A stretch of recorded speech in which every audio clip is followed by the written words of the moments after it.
There she is. Ellie, how are ya? I'm good. Hi, Rick. How are you? So good, so good. I am so excited to have you for our very first episode of Asking for a Friend. You know what? I've used the lifeline from what's that? Who Wants to Be a Millionaire? Phone a friend, and you have quite often called and been on the other line, so I thought it was only appropriate to be here. well, this is exciting. This is our very first. Actually, we've had several submissions. This is the first one that we're covering for the YouTube channel. And the question is, how do I find out why I really didn't get the project? And as soon as I saw that question, I was like, Ellie and I have talked about this before. We've talked about it offline. We've had this conversation. And you've also talked about this on Luann Nigara's podcast, which was really informative. So I thought you are the perfect person to kind of break this down. Let's talk about what it looks like to not get the project and how you determine why. And the answer is not guessing. No, I mean, I think that it's sales, right?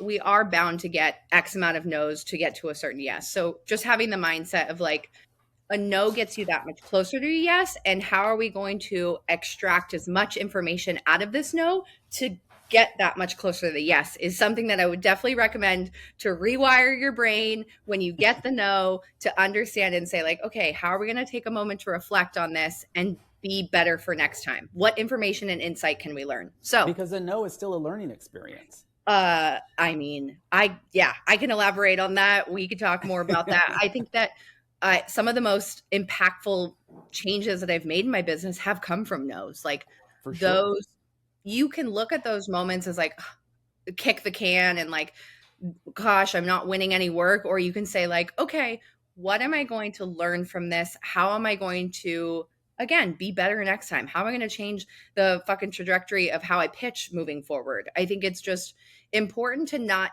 tell ourselves a story of I'm too expensive. Oh, it was never going to work out anyways. Like Yeah. they were this and this and this. Like I think seeking to understand, and some of that can be done by people who it can be done in two different ways. I think it can be done live in reaction to a conversation, or for the people who may not be as forward or direct, there's another way that you can try to extract that information out. So I think it would be good for us to maybe talk through, because I know not Absolutely. everyone's like give me the reason like right away. Well, no, um it's a good point. Not everyone's a yeah, face to face. I think yeah, most designers who are in a face to face situation will not ask the question. They're the correct. ones that kind of just like accept the no and kind of they don't lean into the why. And sometimes it's really emotional, right? For You're like, sure. you're getting the no and you're just like tail between your legs, like your butt cheeks get tight and you're like, They oh, hate me. I don't, yeah, like what, this is awkward now, but like, and so sometimes we just need a moment to reflect, and then we can come around to maybe asking them like via email and a follow up, or Mhm. again, if you feel comfortable and talking to them in real time. And that's where I feel like I've gotten some of the most impactful information is when I Yeah. do react in real time. Sometimes, and what I will tell you too, that's really helped me is like, I think sometimes people don't even get to a no because they get ghosted. And I think we can talk Mm. about how to avoid not ever even hearing anything, and the strategies that I've implemented to ensure that like I want a no so bad that it's a no, because I've got overhead. And like I can't Right. be sitting around wondering, is that going to happen? Is that not going to happen? And you need the mental load to release it and say like, Sure. You got let's to move move on. on to the next one. We're going to go find someone else. Like, Yeah. so I do think sometimes that a lot of what happens when I talk to designers is they're saying like, well, I haven't heard from them in 2 weeks. Like, I don't know if they've made a decision. It's like, Two we weeks.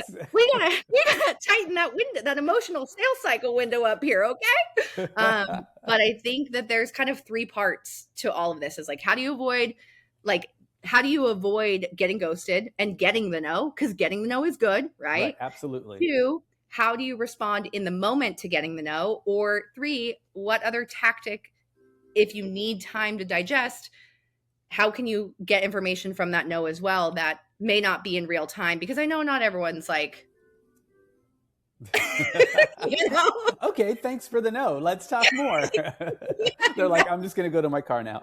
Yeah, I'm just gonna go cry, okay? Yeah, Yeah. yeah. Don't mind me. So Don't mind anyhow, me. I think those So could be three things to talk about. yeah, absolutely. And I think that it'll be really helpful for this person and everyone that's listening to, because the question did not elaborate as to, what happens in person versus what happens after the fact. But let's just say you're in a situation where, you're across from the client. You're like, hey, thanks for meeting me.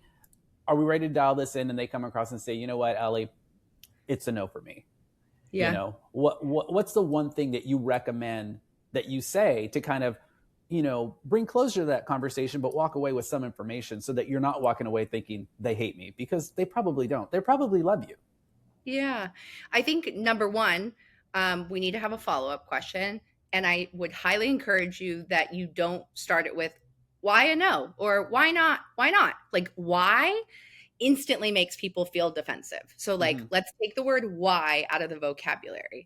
So let's say they're like, hey, you know what? It's not for me. I would say in this situation, like, like may I ask for some feedback? We're always trying to refine our onboarding process. Like, uh, how come? Or like, how could we have done better? How could we have done better to win your work? Like, if Mm-hmm. it was live and in person, I'd probably say like, hey, how could we have won your work? That could be a really good response. And some people may Right. say their automatic response could be, um, you know what? The price is way more than I was thinking. Mm-hmm. And I'll say, what would have been the right price? Yeah. What price did you have in mind? And that doesn't mean that I'm going to come down to that price. I just want to know what it is. Correct. Yeah, Yeah, because you want to know people's value perception of you. for You sure. want to people, and what you'll find out is sometimes it's a lot of the times actually it's not about price. Mm-hmm. Mm-hmm. Because then what they do is they're like, well, you know what? It is actually like, we talked to another designer who is friends with our builder and blah, blah. Price is such a fucking cop out. It's such a, It kind of is. it kind of is. And don't get me wrong. I do think that sometimes it is about price, Right. which we then need to reflect about how can we have conversations so that you're not burning fuel and finding out at the 11th hour it's about price. How can we be more Sure. proactive? But I do think when I've in real time, like I had a client call me and say like, hey, you know what, we're going to go another direction. And I said like, hey, totally respect your decision. Like, would you mind sharing with me like what helped, what led you to that decision? Yeah. And he was like, Allie, it really was about price. Like I thought you were going to come down, blah, blah, blah. And I was like, well, what would have been the right number? And Mm-hmm. he was like, well, we have friends who had worked with this designer and blah, blah, blah, blah, blah. And, they did more of our style. And I'm like, okay, so this was a value percent. Like there's something about Yeah. their friends had worked with them, like maybe a stylistic fit, like the trust may have not been there. Maybe there was some, but I do think there's, from that information, you can find out a lot of the times that it's not, especially if you ask what would have been the right price. What price did you have in mind? And if they don't respond back, they weren't planning to work or negotiate. Like, and if they do want to work with you, True. they'll tell you the price. Exactly. Hey, And see, because I just think every designer thinks it's price. And to your point, it's not always price. Sometimes it is. And if it is price, I want to know what that number is. So let's just correct. say, for example, I just gave you a $50,000 proposal. And you say, okay, if that number didn't work for you, what number did you have in mind? And if they said we had $20,000 in mind, then I'm going to walk away going, we are on different Yeah, planets. right. There's no, it's yes, it's price, but it's more than just price, Yep. And then that's when you go back to your process and say, how did I get this far? We should have pre-qualified that client and knew that they were in this range and I'm in this range. And we probably wasted our time, but at least you walk away knowing, Ab- it's, absolutely. it's price, but it's price because of Correct. I think like going back to that one conversation that I was playing back for you, the client, I also didn't realize like who it was, a past client that I was doing this proposal for. And the past client, I was only really working with one person. She was the key decision maker. Mm. I didn't think because it was a past client that I needed to reestablish like who we were, how we worked. And at kind of the 11th hour, insert husband, don't have trust or rapport built with him, don't have like yeah, ultimately trust and rapport. And I didn't think that I had to go backwards and treat this couple now like Yeah. an entirely new client because I thought the value was already there. So what I learned in that conversation was like, okay, well, silly, shame on you. You should have like put them both through the same front door. Like you should have Sure. taken them both through the same front door. And also like probably didn't get alignment early on from both key decision makers and how important it is to have both key decision makers like involved earlier on and not at like the 11th hour. And Yeah. like again, I've always preached that, but like shame on me because I thought it was a repeat client. I thought it was okay, but I do think though, so there's another recent one.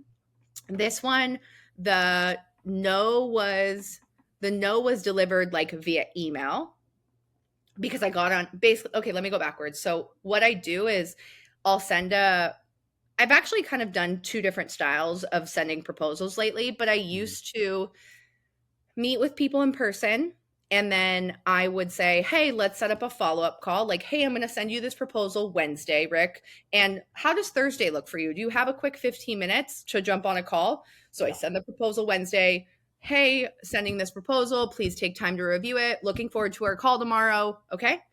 That's how you don't get ghosted, Right. Because right? we have to Like, talk about it. We correct. have to talk about it. We're not just sending it into the abyss and waiting, right? Right. Like, This is still for me to present to you. So let's set up a time. correct. Yep. Yeah. And I think what's really good too for I found for designers is like I think when designers are trying to pitch to like a larger project or something that they're not used to like speaking on comfortably, like that call, when you get on that call, I just get on and I say like, "Hey Rick, mic's yours. Like this time's for you. Do you have any questions?" I'm not walking them through it. I'm not Sure. like justify insecurities oozing out trying to So true. justify you know what I'm saying? Like I'm Yeah. like, Yeah. "You got any questions?" But so where I'll go with this is I had the call set up with this guy. He was like, "Hey, I'm still waiting on bids from other designers, so I don't have an answer for you, but I'll get you an answer in like a week." I was Mhm. like, "Okay, that sounds good." So it was kind of like it wasn't like a lot of the times when I feel like people tell you like maybe or it's not something to count on, you know what I'm saying? Right. But in this case, I was still hopeful because I was like, "Oh, he's got other bids he's waiting for." So he sent me an email. He's like, "Hey, Allie, wanted to thank you for your time. We've decided to go another direction." And so I sent a follow up email and I said, "Hey, we love the opportunity to bid the job. We're always trying to refine our onboarding process. If you wouldn't mind taking a quick second, could you answer three questions for me?" Now it's three. I used to only do two. So, Cool. one is, did you have all the information to make your decision? Hmm. Two, of your decision criteria, what didn't we fulfill? Hmm. And then three, if you wouldn't mind sharing who you went with. Right. Right. And So, do they and answer so all three? Did he answer all three? yeah, he answered all three. Yeah. And I loved That's it. Yeah. amazing. So good. That is so amazing. It's so Yeah. telling. And you know what? If you hadn't asked for it, he's not going to volunteer the Of information. course not. They're not Right. they don't think that they don't think maybe you care. They don't I mean, why would they tell you? They've moved But you on. told They've me, got a business to run. They're not trying to yeah, take care of you. But if you ask and they it, value your relationship, they're going to respond. yeah. So he wrote me back and he basically said, like, had all the information I needed. Um, ultimately it came down to price. You're so great. I actually want to be your friend in real life. Um, it came down, he said, you weren't the most, and this was really helpful too. He said, you weren't the most expensive and you weren't the cheapest. Hmm. Hmm. He's like, Interesting. I went with the cheapest option. And Right. he told me the firm that he went with. And I was like, wow. So that's really interesting because now I have insight on how I'm positioned price wise Yes. against maybe someone in my market, someone that may be my competition. And I think what it also helps you if you can get that information in this case now, like if let's say that like the person who won that job has been in business longer, or maybe someone thinks like, oh, well, Allie hasn't been in business that long. She can't really charge that much. Like it kind of gives you like a level set of like Yeah. power. Cause the reality is like we can only really, I think that through branding and I think through marketing and like how you got the referral to the relationship, I do think coming into interaction with a client, the clients kind of have a perception of how much you cost against other people just from a Sure. So I do think there's really, if you're bidding against three other designers, they are going to, I bet you in their eyes, have a pecking order of Mhm. this person's going to be the most expensive. This person's going to land in the middle. This person's going to be this. Like I do. And I do think that there's only so much that you can really up like your value. Like when you're in a Sure. call, like I think you can explain your process, you can build more trust, but like their perception of your, so I've been actually trying to do, we could talk about this, but I've been trying to figure out through sales calls who I'm bidding against. Well, that's really interesting because you can't impose, like, you can't force yourself on a client. You have to let them make their decision. You have to respect their decision, but you also have to do your best to like evaluate and kind of extract information to know, because these answers that you're getting, they're kind of validating these things that we're imagining about The ourselves. stories. So Yeah, they're the either stories. telling us it's a true story or they're telling us it's a fake story. And it really kind of helps you get on the right track. But the only way you're going to know is to ask. Let's talk about relationships for a minute, because you mentioned that at the beginning. And I think this is a good example of, the information that you take away. So if you talk to that builder, or even if you're talking to a client and they say, listen, we're going to pass this time. Thank you so much. We love you, but it's a no for us. Okay, great. What led you to that decision? Care to share any insight? And they say, as actually, my husband is really good friends with a designer, or my sister-in-law used a designer that we really heard some great things about, and we're going to go that direction. Or, my builder is tight with the designer, and we're just going to go ahead and go that route for the sake of synergy. Like, I think that's something super important to know, because all of those answers are not necessarily saying you're too expensive, you're priced too high, Yes. but it's saying we value relationships. And then I think you walk away from that saying, okay, so if I can bring that to the table, not for this client, this ship has sailed, but if I can bring this to the table next time, it's going to make me a stronger. I mean, that's the Yeah. most positive mindset that you can have is like, okay, well, if that's what happened in that case, how can I be that person next time? Like, Hmm. and I do think it kind of makes you feel a lot better too, that like, oh, well, they just went with the person that their brother used. That makes sense to Right. me. Like, that's totally fine. I think that like we automatically, I don't know why we do, but we automatically think, oh, I was too expensive. Like, Yeah. And what that conversation tells me is I don't have to lower my prices. I've got to go out and build stronger relationships. I can yes, do that. I oh, can do that. I yes. can like build relationships. I don't have to lower my prices. I don't have to sacrifice Yeah. profitability and all these other things. Yeah. Just because I got that feedback, I know what that next step is. Yeah, agreed. And I think too, when you ask the question of like, what price did you have in mind? And if it's not about price, you can kind of again stand firm and like, okay, well, it wasn't really about price. It was that they had the relationship. Maybe they wanted to work with someone who had done more work in the neighborhood or Mhm. X, you know what I'm saying? It's just um yeah, I think that that's it feels like kind of a win because you're like Well, yeah. understanding that like I could do that and I could win that work if I go build those relationships. Well, we all need closure. We need closure Like, on everything, and you need closure. This loop has to close, and it's got to tell you something. yeah. Let's talk about being ghosted, because we talked about it for a second, and I want to Yeah. actually elaborate it. And I know that that's not the question. That wasn't the question, but I think it's important because I certainly did it, and I know we all do it. Haven't heard from that client in a few weeks. Not sure. Maybe they just weren't interested. It's like, are you kidding me? Yeah. Like, get that no. Yeah, Get you that have no. to. Yeah. Yeah. It's a yes until it's a no. Uh 1000%. I mean, you have to I think that especially when you're talking about like effectively building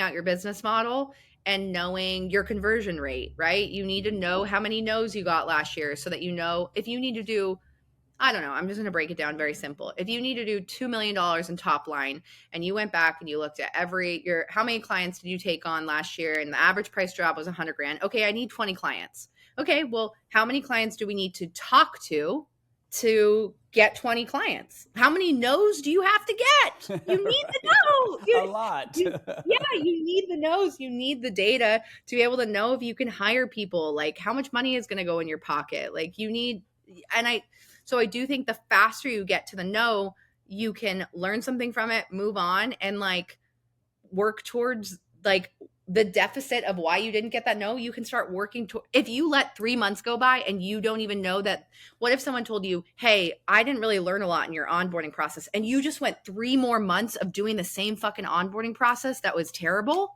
Yeah. What the hell? Like, come on now.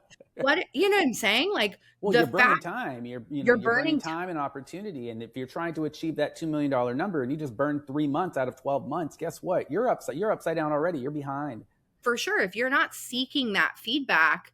I also think that, like, and I've talked about this before, but like getting no's, like I've gotten no's too, of like, you know what, back in the day, this was like 2022, I had 9 jobs that I was bidding and I only won 2 of them, and this was in a 6-month time frame, and I was like pooping my pants because I had like Right. 2 new employees, but anyways, one of the client, like, I had 2 clients kind of back to back. And this is again, like recognizing isolated incidents versus habitual habits. I had 2 clients back to back tell me like, hey, I'm really, I believe that you can do this job, Mhm. but you don't have the relationships with architects and builder, like the repeat relationships. So like, I'm really looking for someone who can bring more to the table. Okay. Now I've heard this twice now.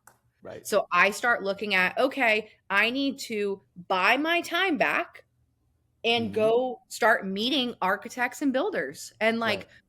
and when I did that, I mean, my business fundamentally changed. Or like people saying like, nothing is more confusing. And I know that Luann says nothing is more, I don't even know what she says, but nothing is more terrible than a confused client. Yeah. Oh, for sure. Yeah. For sure. Then a confused, like, I don't know what this is. Like, I don't. And so if you're not seeking that clarity, you're like just going to keep operating in that same way. So it's better to just like rip the band-aid off, look in the mirror, say like, okay, you don't have the relationships. How are you going to go out and go build those? How are you going to instill confidence in people? And like, Yeah. I just think that the longer you let yourself get ghosted, like the longer you're continuing to operate in a way that may have opportunity within it. For sure. It's kind of like, and you used this example before as well, about doing work in a certain market or area. It's like, hey, you've never done work in this neighborhood. The designer that we hired has done like 6 or 10 projects in this neighborhood. So naturally, we feel more comfortable going this route. Okay, thank you for that information. Again, you're not telling me that my price was too high or too low. You might have even hired me at this price, but I just don't have the experience in the neighborhood. So now I know what to go back and do. Yep. So important. Okay, so I feel like we've definitely clarified that in order to know why you didn't get the project, you've got to ask why. And I love that you have 3 very specific questions that you ask. Can you kind of let's wrap this all up with a bow. Let's revisit those 3 questions again. I think those are 3 great questions that every designer should be asking, whether it's face to face, via email, however you feel comfortable communicating, with the understanding that you're not always going to get the answers, but you don't know unless you ask. Yeah. Okay, so the 3 questions that I'm asking people, and I've done it on the phone, I've done it via email, is 1, did you have the information you needed to make the decision? You might get a response of like, that was confusing, or I didn't feel like I knew the scope layout was weird. Like I couldn't, right? Did you have all the information you needed to make your decision? 2, of your decision criteria, what weren't we able to fulfill? Yeah. And that's where you might get the response of like, it was price. We went with the person that my uncle, worked with. We went with the designer who did the house down the street. And then 3, knowing who they rewarded the work to. Yeah. I think it really helps. I think it really helps you understand too, like your competition and who you're marketing against. Like, I think it really brings insight, and honestly might like make you feel really good. Like I've had I was just thinking the same thing. I was gonna say, like, I almost got a job against yes. you. Yeah, like you're like, oh wow, that wasn't so bad. I'm getting considered against that firm. Like, for sure. Holy smokes, like that's incredible. Talk about making, lemonade out of lemons, walking away with like, okay, this wasn't so For bad sure. after all. I got a new swagger leaving this conversation. I just think that a lot of us are scared. Like we're scared. Like we're scared of rejection. We're scared of feedback. And like, I think it's so important for us to continue to grow.